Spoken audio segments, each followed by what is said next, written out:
It's bad enough. Brandon Nimmo left and demanded trade for political reasons. It's bad enough we lost out on Edwin Diaz because Skinflint Stearns doesn't want to pay an additional $3 to $4 million to keep him around. Oh, but this has become the fucking cardinal sin for this cold-hearted, skinflint piece of shit that he is. For those who don't recall, yesterday it was announced that Pete Alonso has left the New York Mets for a 5-year, $155 million contract to go play in Baltimore. This is why Stearns is a cancer. His unwillingness to adapt or spend big on both money and years. If it was me in that position, I would have said 4 years, $200 million just to keep Pete around, and 3 years, $75 million for Edwin. And Juan Soto and Francisco Lindor, not happy about it. And keep in mind, Soto's got an opt-out after year 5.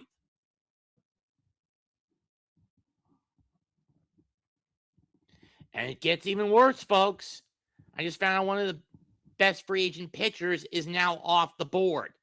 That in question being former San Diego Padres pitcher Robert Suarez. He just signed a 3-year, $45 million deal with Atlanta. This is the problem with you, Stearns. You're you never adapt. You constantly try to piecemeal a rotation together. And Cohen, you're guilty of this too. Instead of realizing this guy is sabotaging you and doubling down on the sabotage by being such a fucking skinflint, you do nothing to fire his fucking ass. Now you've got to put this bastard under the gun.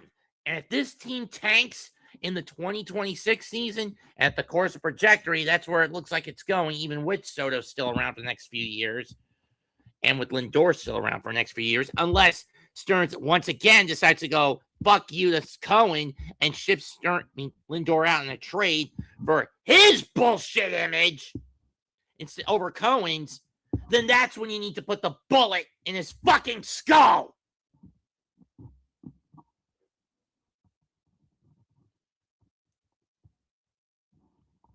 I'm sorry for being this hot-headed and blunt, but I can't sugarcoat how angry I am about this. If the Red Lantern ring toy, that costume piece I had, was real and not just a prop to slip on my ring finger, I'd be flying my ass out to New York City and ripping David Stearns to pieces right now, making him feel the full fury of my rage, of my hatred towards him, of my anger at him.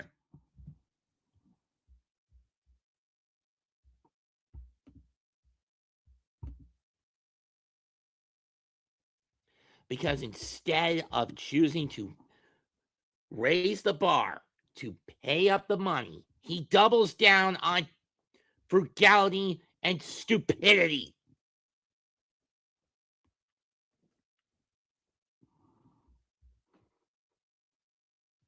When the 2026 season's over, cut his fucking head off, Cohen.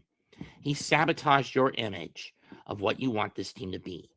Instead of a contender, more than likely in 2026, it's going to be a fucking joke. And then you're going to have to find someone who can pay the big bucks or be willing to show the big bucks just to get the guys that were lost back. I could see Citi Field being barely even half full this year out of a full-blown boycott against Stearns. Heck, I could see fans wanting to kill him.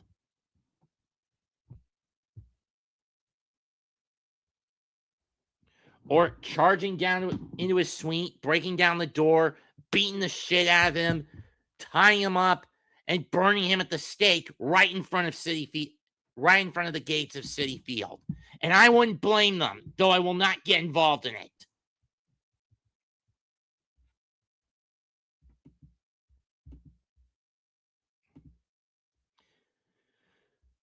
Because of how fucking stupid he is, constantly doubling down on small market tactics in a large market venue. The math does not fucking add up!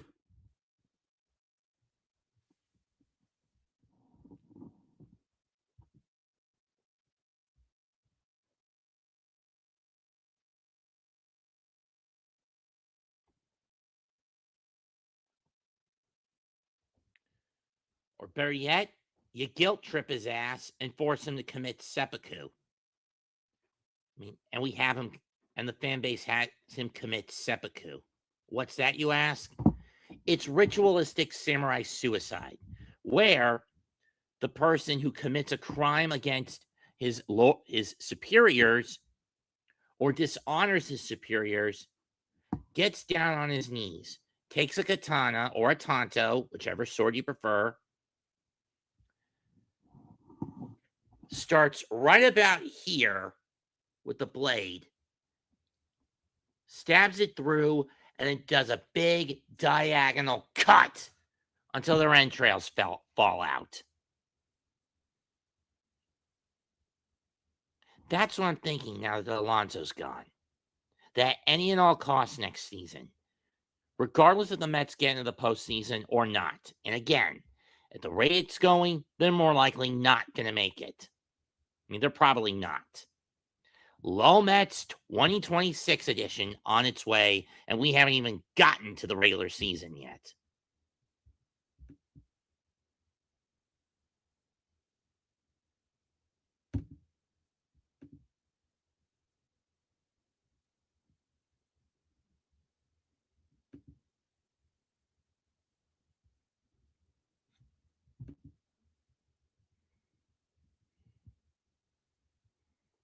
The point is, enough is enough with this bastard. This short-sighted skinflint who deserves to die, as far as I'm concerned.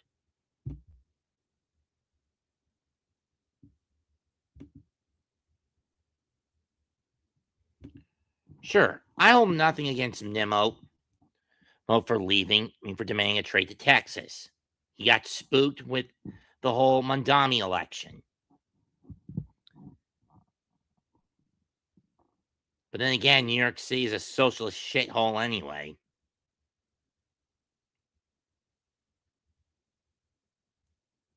Diaz wanting to play on a winner in Chavez Ravine? I'm miffed, but I get it. I'm pissed, but I get it. But not even bothering to give your top tier player, your franchise all-time home run king, any fucking offer whatsoever because he's not going to go for your 3-year window. Fucking bullshit. That's what it is. Pure, unmitigated, grade A fucking bullshit. And you have a chance, and you're flashing that bogus smile saying everything's fine, Stearns. No, you just destroyed it for your own selfish ambitions. This is why people wanted the Wilpons gone. Skinflints like you, who try to force small market tactics, who try to moneyball their way through situations, end up being the biggest cancers that baseball needs to desperately cut.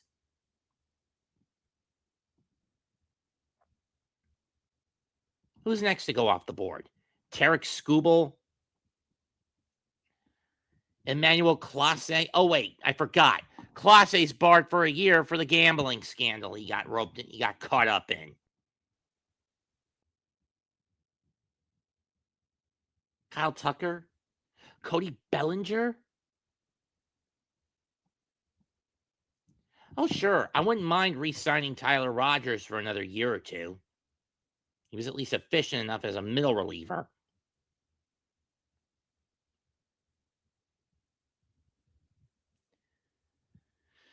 But you've let Ryan Helsley go to Baltimore. Didn't have an issue with that. Cedric Mullins going to Pittsburgh. Fine by me. But you have a piecemeal bullpen that you don't want to address. A rotation that's going to be have three rookies you're going to have to try to train and discipline. Clay Holmes as a starter again. And you're trying to ship out Pearson and Senga in trades.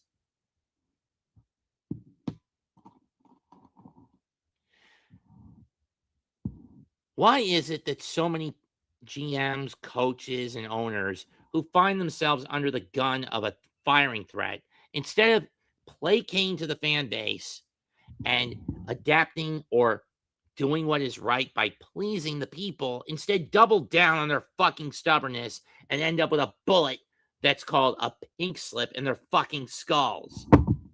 Why is this?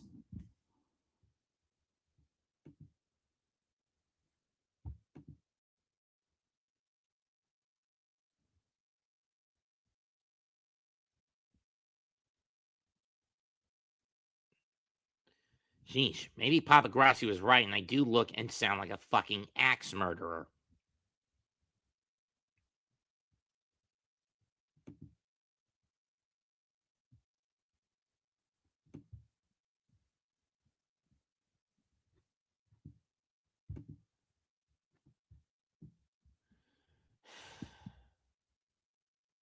Just fucking insane that we have to deal with a selfish skinflint as a GM. And a grade A narcissist of a skinflint to boot. What worked in Milwaukee does not work in New York City, Stearns. You stubborn, skinflinted, metal-minded, tunnel vision, double down, motherfucking son of a bitch.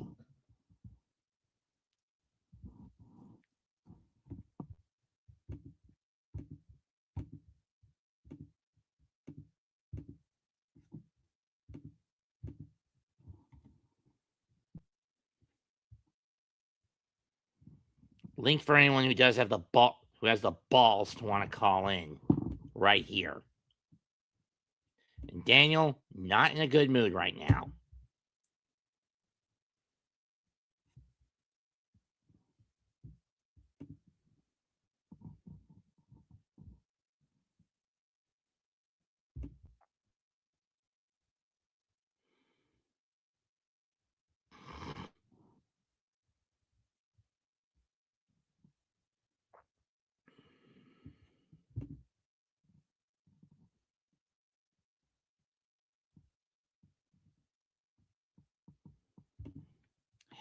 Yeah, she doesn't care for baseball. I don't think she'd want to come on.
Having said that, what I want for Christmas next year is David Stearns out of the Mets front office with a noose or with a hangman's noose around his neck or his head affixed to a stake.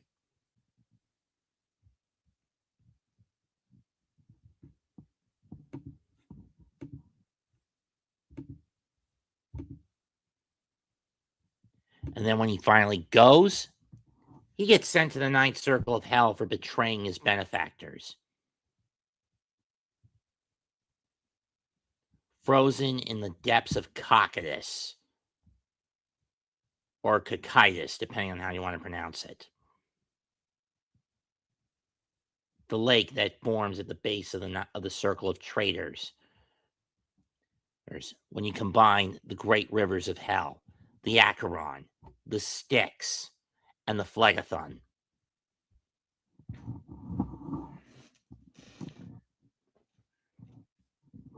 Because at best, that bastard's getting thrown into the fourth circle for his greed and his unwillingness to spend more than he wants. In that case, he'd basically be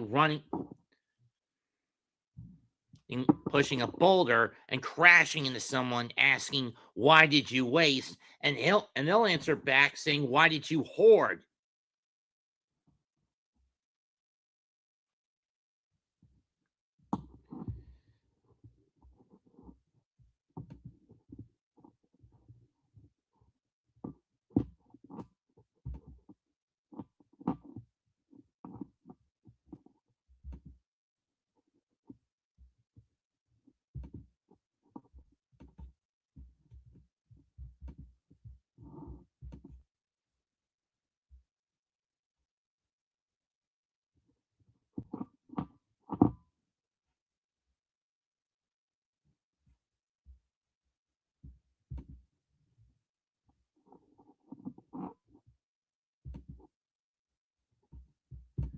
I mean, also bad enough you lost 2 of your coaches to Atlanta.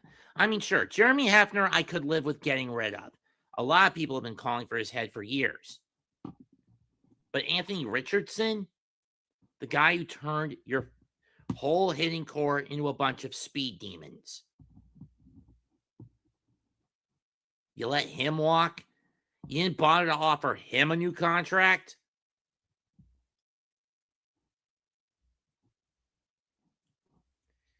This is Stearns' his biggest character flaw. What we saw with these 3 players, as well as those coaches, really scream about Stearns' biggest character flaws. He's dishonest, he lacks integrity, and possesses no self-awareness. He possesses no self-awareness, alienating those around him, and of course, his inability to hold himself fucking accountable for his fuck-ups.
It's just so frustrating with this team, with this front office.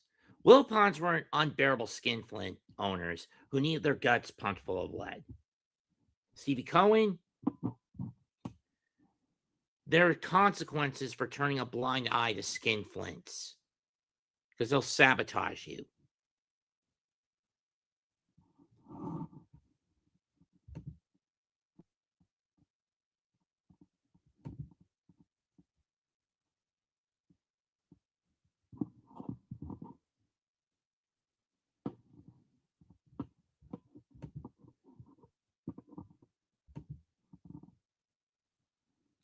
Real consequences.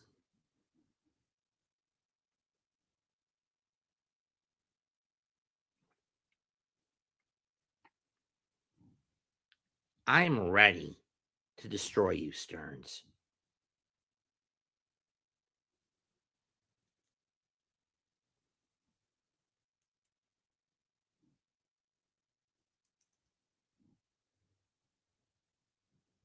Because you are fucking despicable. You're rotten to the core and a coward.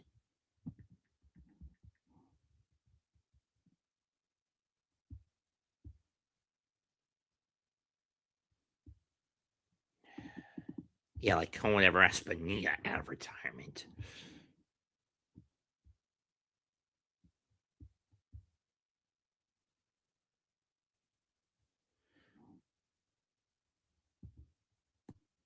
Fuck no.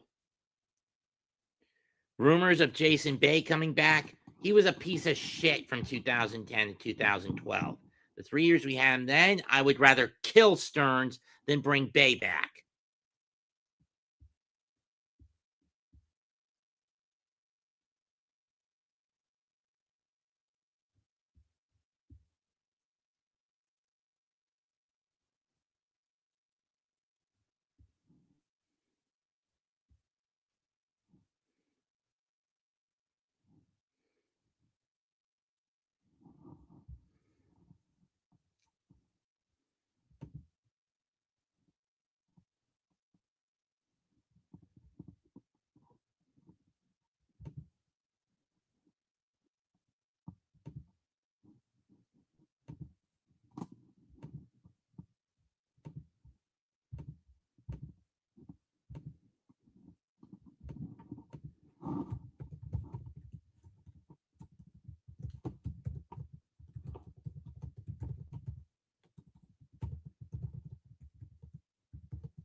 Awful coaching you could call my basketball counterpart when he blows his stack. We'll say the owners ruin the NBA. And that's partially true. But in my case, I say GMs ruin MLB.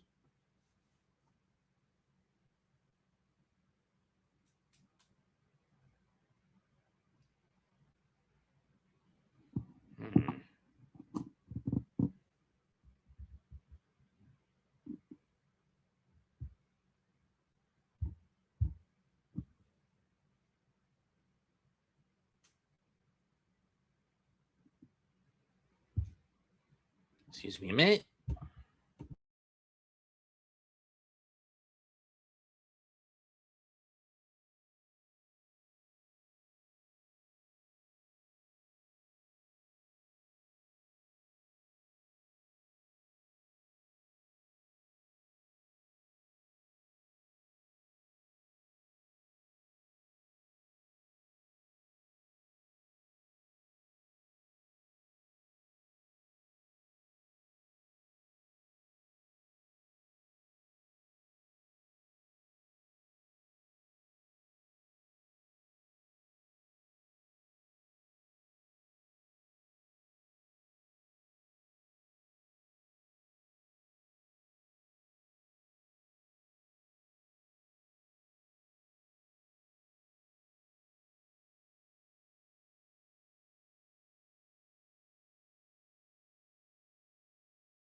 Since he and I have never crossed paths.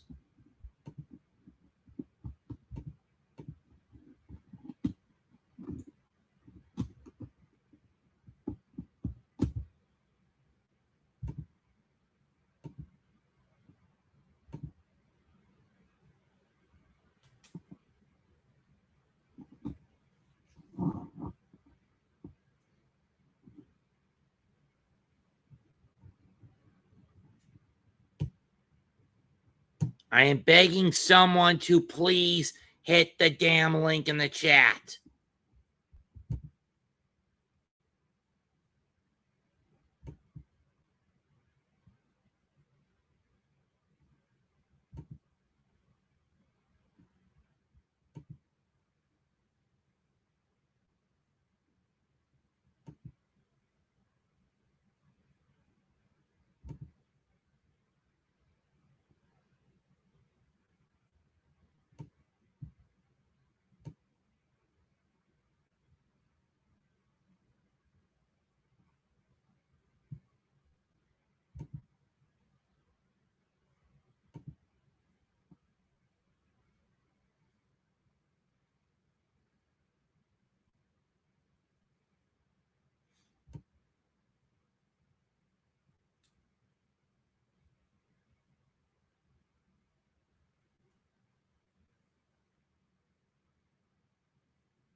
I mean, seriously, I am sitting here on my fucking ass waiting for someone to come in, hit the link, and call in and give me their thoughts.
Nick Torradillo, you're on the air.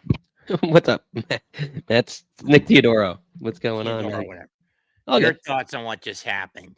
Do you agree with With what I said about calling Stearns out as a sabotaging skinflint? hold on 1 second. Sorry, I'm getting a connection issue. So say that again.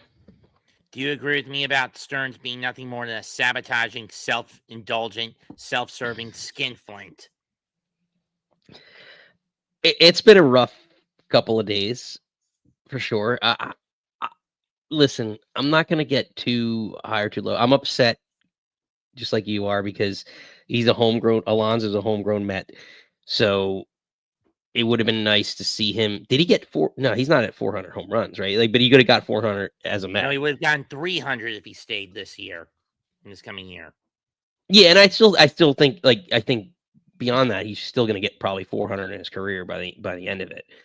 So it would have been nice to have a homegrown guy do that, and I think it's worth the money alone. But so it's disappointing. I don't know. And then I heard conflicting things that whether or not he got a report or not, he got an offer or not. He never did from the Mets. Yeah, so that's disheartening, right? Like, but I'm gonna wait till the end of the offseason to see what this whole final plan is and what the team ends up being, and then see into the regular season what happens. Because I've been surprised before, like what was it, a couple years ago with the Dodgers, not Dodgers, the Diamondbacks getting the World Series. There's teams that on paper you don't think are gonna do anything and Well, what was the reason overperform.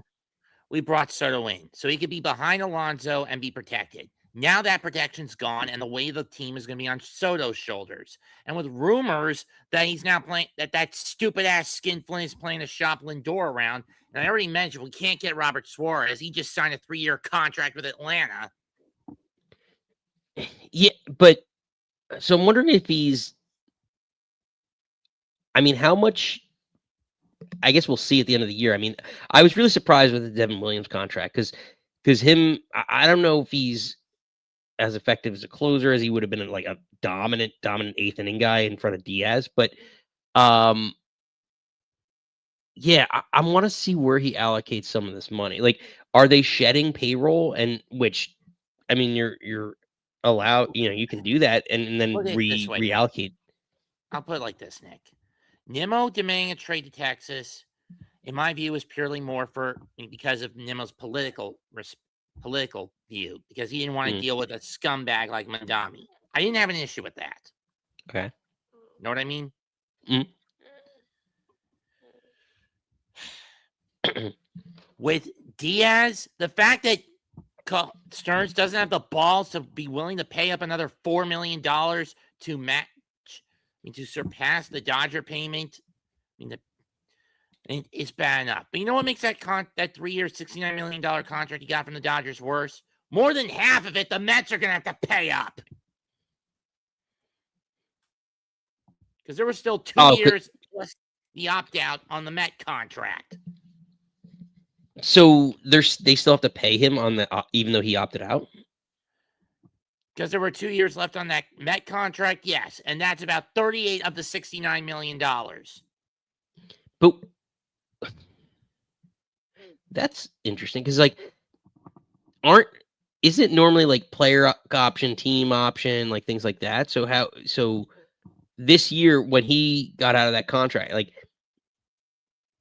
who made him a free agent? Was it was the Met organization that did that, or Diaz that opted out? I think it was the Diaz opted out. Okay, so because that's what I'm like. It's interesting. Like, one second, because I don't know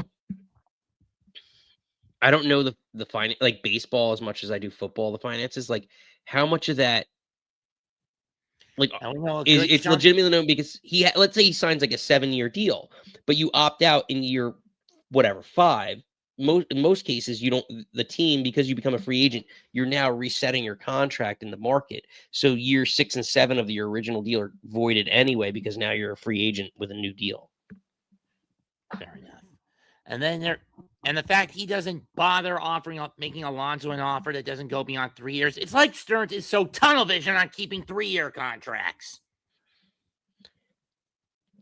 That's fair. Well, so the counterpoint to that is, so hear me out on this. There's a lot.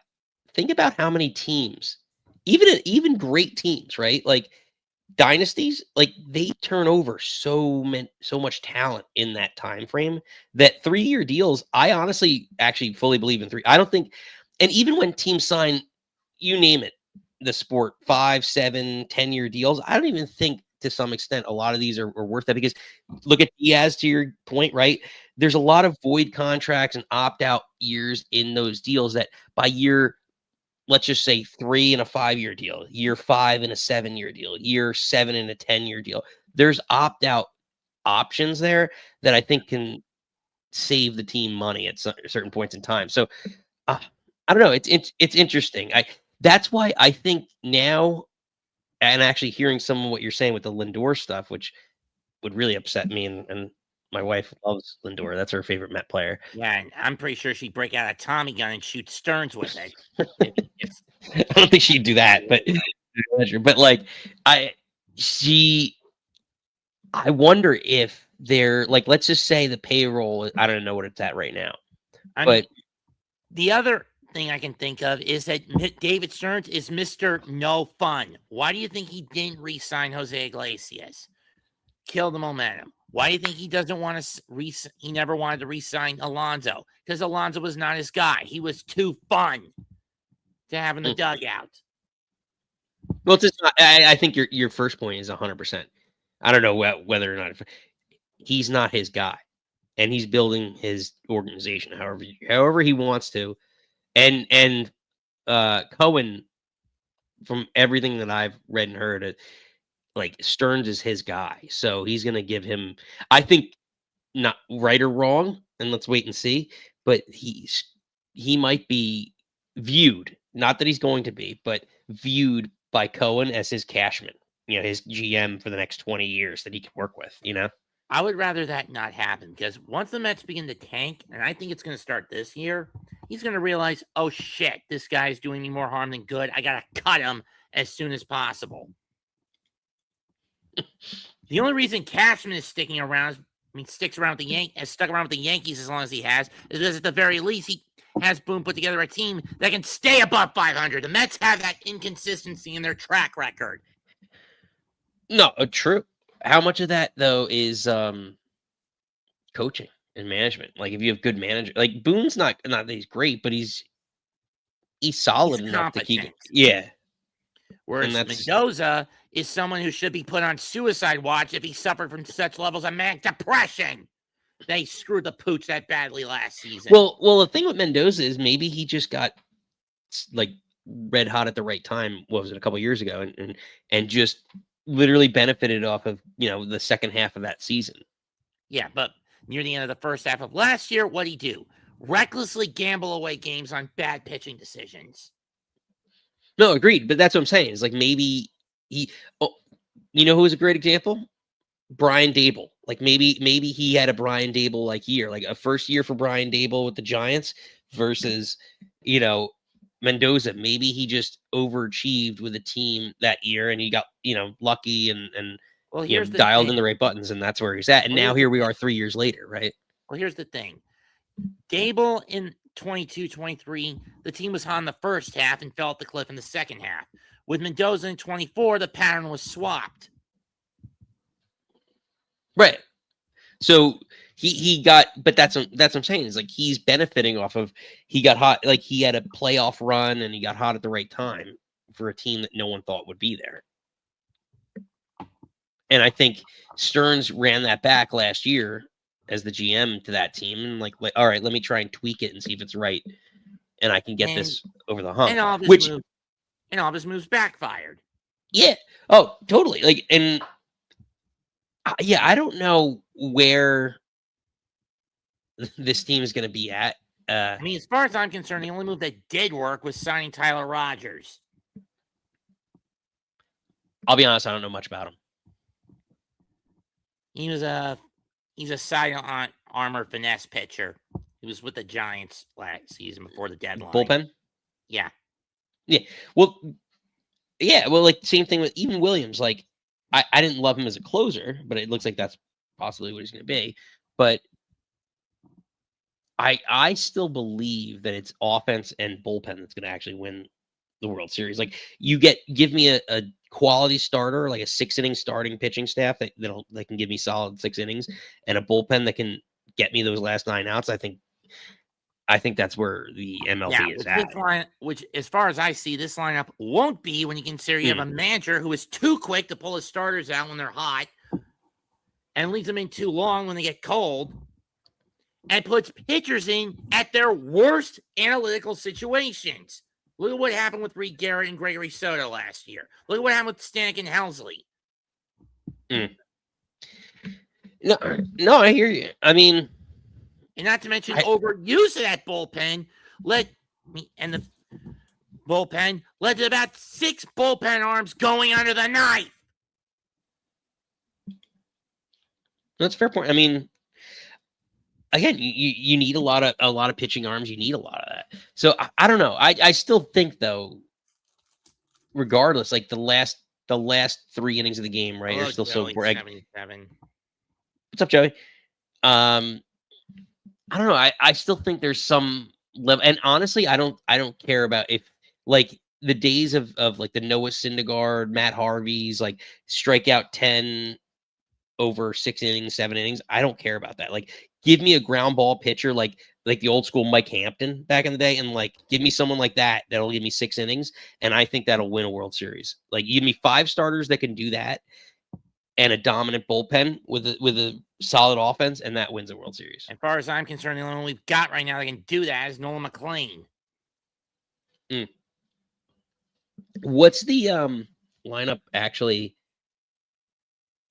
look like right now? Like, Simeon is the 3-hole hitter, or he'd probably be like bottom of the bullpen of the lineup at best, and I think that's where he should be because he's going to be in his second baseman.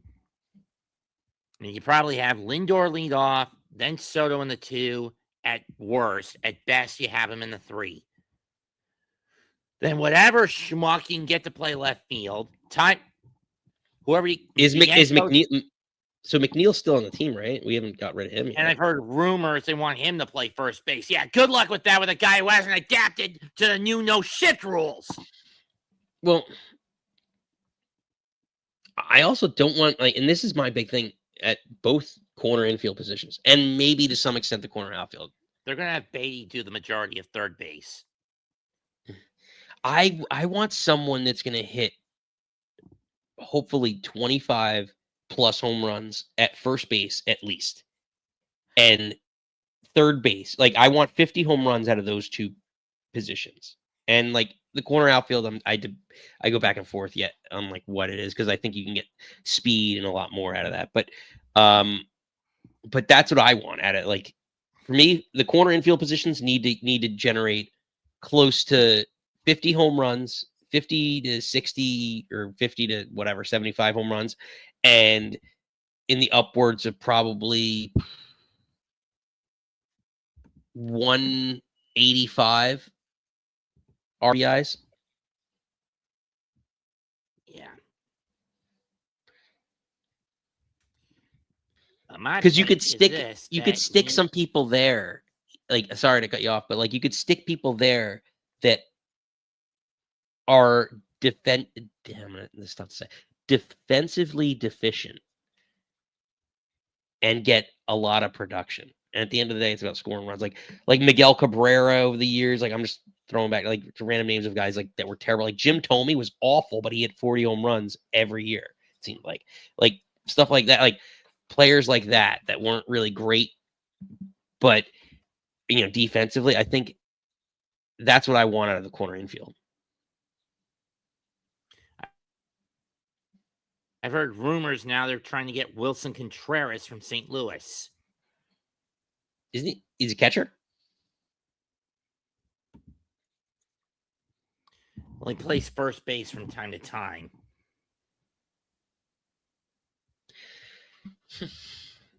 Yeah, I mean, I guess understand that. Maybe they're platooning it. At the end of the day, if you get those numbers out of two people, it's still,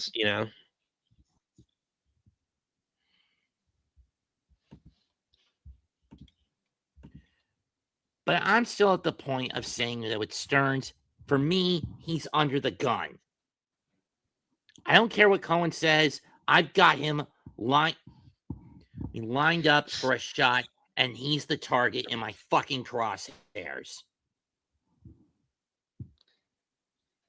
Not physically, but I hear you're saying that you're upset. Like he needs to absolutely prove something to you. I understand that, but wait till I think let's not get too ahead of ourselves, like with having a team that's like maybe notable, right? Like we know players that are maybe more notable because they're all stars and star players. Like this guy is hopefully building a team that maybe have lesser names, but guys that play their role. And at the end of the season and like the off season and, a month from now, maybe, or whatever it is, 2 months from now, we'll see a completely different lineup than what we're expecting. I don't know. Baseball's changed so much the last. And if the Dodgers get a three-peat, we're getting a lockout until we get a salary cap. I don't know. Trust me, I don't want to see the Dodgers win, but if you make the right decisions, like it's kind of because who else? Yeah, I saw that. And I was just like anybody else but the Dodgers. Like, couldn't you go to like San Diego or Chicago or some stupid team? What Guggenheim Guggenheim Baseball Management, and Mark Walter, and to a lesser extent Magic Johnson and Stan Kasten and Tom Boley do with the Dodgers is small, large market ball done right, even if deferring the money on the contracts to guys like Yamamoto, Sasaki, Otani, etc. should be rendered illegal. Yeah, they're unfortunately they're doing what the New York Yankees of the early 2000s and like late 2000s did with like all those free agents that they used to sign, like when it was Giambi, like they brought in A-Rod, Sheffield, like all those guys, and like Kevin Brown, even though he was terrible for them. Like they're doing the same things, but they're making the smart decisions. And like I can't. It's shitty. It feels shitty, but you like I can't crap on them. Like one of our callers on our show, Steven, is a huge Dodger fan, and I'm like, I can't crap on them because they're making the right decisions. Like you're bringing in the top arguably the top closer in baseball, one of the top 5 closers in baseball, to the World Series champions that already have 3, right? 2 to 3 solid starting pitchers. Yeah. You had one of Like your that. legacy players right off into the sunset after the World Series. Who retired? Who was that? Kershaw. Oh, he did. He did. Yeah, like, and they still have that offense. Like, I know they're getting up there, like, but that's the thing. Like, so Betts didn't retire, And you right? have still one of the best two-way players in the game with Ohtani. Oh yeah, no, he's an MVP. But like, he's the top player in the game, arguably the top player in the game. You have Mookie Betts, a former MVP, and then but here's the thing: like Betts, Freddie Freeman, they invested in, even though that contract's eventually going to be a terrible deal, right? But like, how long is he with the Dodgers? I mean, I know he's signing like what, 22? Yeah, I felt like it was. I don't know. I can't. But it was a big deal. But like, still, like the point still stands because like his contract, even with like a year left or 2 years left, or whatever it is, I feel like the Dodgers are going to find like they're smart enough to understand and play ahead of the market to the sense of like I don't know, like I wouldn't have been shocked if the Dodgers signed Pete Alonso instead of the Orioles. Like I could have totally seen that happening. Them being like, all right, be proactive and let's sign Alonso and get that and bridge the production, right? Like of that 30 home runs that 25, 30 home runs that Freeman gets. And then as he drops off, you have Alonso picking it up and then sign somebody else. It's exactly how you should play it in big markets. And here's the thing with Alonso. Even though the Orioles are going to get a power bat, what good is that when your pitching core is dog shit and your team was plagued by injuries last year? No, it's true. Yeah, you need to get out. So I don't know. It'll be interesting to see. But be patient, Mets. Be patient. Be patient. I'm also pissed that we let Anton Richardson go to Atlanta. Oh, yeah. I'm not familiar with him as much. First base coach. Oh. Yeah, dude, that's bumming. I mean, I wasn't opposed to Hefner heading down to Atlanta. Let's see what he him. can do. I do remember. Yeah, I'm a little worried about him because I liked him. He's always good. I'm more curious with. Let's see what he'll do with. Hold on, my sister just sent me a text. Will I be home 11:30? Yes. No. Yes. Yes. Why? Question mark.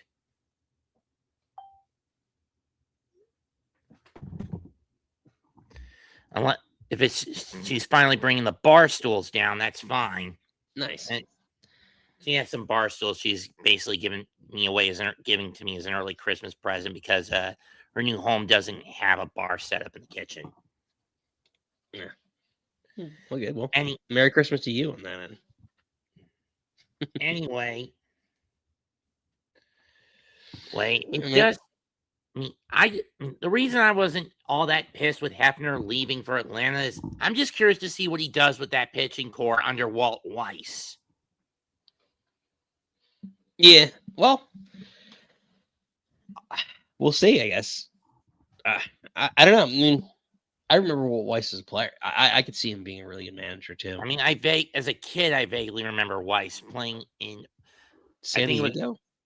I remember him starting in Colorado. Let's see. Walt Weiss. And true, most of his career was spent in Atlanta.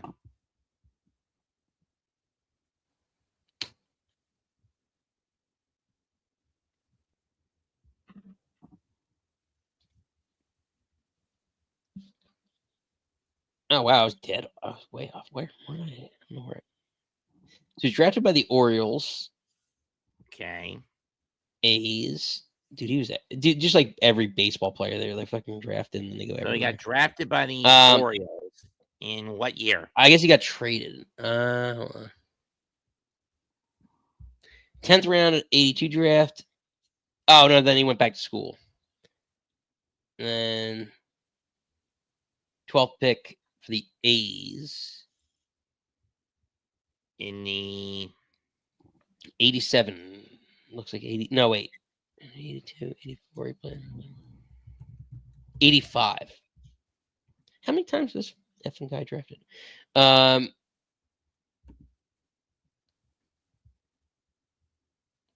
Yeah, his major league debut was with the A's. From 87 to 92. Then he went. Oh, he was an OG Marlin in 93. Okay. Then he got shipped out to Colorado for about 4 years. And then he played his last 3 in Atlanta. Why did I think he was in San Diego? Probably would have been from his time in Colorado. Still, Yeah, I'm not A's, sure Marlins, what. Rockies, Rays.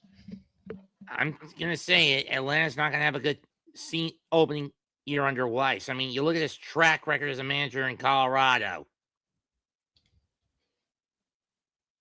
Hey, I'm okay with that. Well, his old managerial record is terrible. Right? Yeah, I mean, the best he ever did was the 2016 season, 75 and 87. Why would you hire a manager that's never won? Because he's a legacy Brave. I guess. But like, I don't know. Basically, the whole nepotism take. Yeah, but like the guy hasn't won, is proven at the major league level he can't win. Versus like Aaron, like not to say he's going to do anything anyway, but like Aaron Glenn, who's hasn't proven anything as a head coach for the like legacy hire, right? Like similarly, like I don't know. Or like how stupidly the New York Knicks hired legacy-wise, even though basically it was Dolan getting fleeced for president of basketball operations, Phil Jackson, a man whose first move as executive was to fucking sign a crack addict Lamar Odom. He knew the triangle though. But the problem is that overcommitted to the triangle was archaic, antiquated, and tactically tunnel vision. Yeah, but hey, listen, it's called groupthink at its finest. So what are you gonna do? Mets, I gotta run. This was fun, man. Well, I'm done for tonight's OTD. Oh, good. If you want to come back on tomorrow we're doing call-ins at 7 for Saturday night's main event preview. Fine by me. Later, buddy. Later. Catch you later. Speaking of which, seeing as how no one else wants to come on, no matter how many people I sent links to, comment, like, and subscribe. That's it for tonight's OTD episode of On the Diamond. I'm Mets2128. Goodbye and good fucking night. Bang. Stearns, you're under the gun with me. You screw this up, neck to noose.